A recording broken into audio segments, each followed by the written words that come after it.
ಈಗ ಅದನ್ನ ಮನೆ ಮಾಡ್ಕೊಳ್ಳೋದಿರ್ಲಿ. ನನಗೆ ಡೌಟು ಏನಾದರೂ ಈಗೇನೋ ಹೇಳ್ತಾವ್ರಲ್ಲ, ಮುಂದಿನ 8 ವರ್ಷ ನಾನೇ ಇರ್ತೀನಿ, ಮುಂದಿನ 5 ವರ್ಷ ಅಂತ ಹೇಳಿ. ಆ ಮುಂದಿನ 5 ವರ್ಷ ಇವ್ರು ಏನಾದರೂ ಮುಂದುವರೆದು ಬಿಟ್ರು ವಿಧಾನಸೌಧ ಏನು ಮಾಡ್ತಾರೆ ಅಂತ ನನಗೆ ಗಾಬರಿ ಆಗಿದೆ. ಸರ್ ಇನ್ನೊಂದು ಸರ್ ಪರಮೇಶ್ವರ್ ಸರ್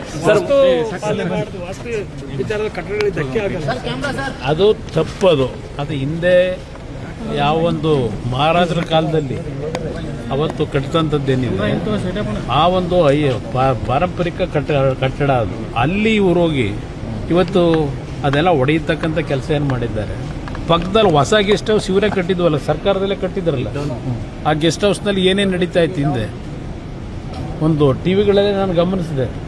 ಆ ಗೆಸ್ಟ್ ಹೌಸ್ ಕಟ್ಟಿ 100 ಕೋಟಿ ಖರ್ಚು ಮಾಡಿ ಅಲ್ಲಿ ನಡೀತಾ ಇದ್ದಂಥ ದಾಂಧೆ ಏನು ನಡೀತಿತ್ತಲ್ಲ, ಹಲವಾರು ರೀತಿ ಒಂದು ಕೆಟ್ಟ ಒಂದು ದಂಧೆಗಳು, ಅದು ಎಲ್ಲ ಹೊರಗಡೆ ನೀವೇ ಪ್ರಚಾರ ಮಾಡಿದ್ರಿ ಹಿಂದಿನ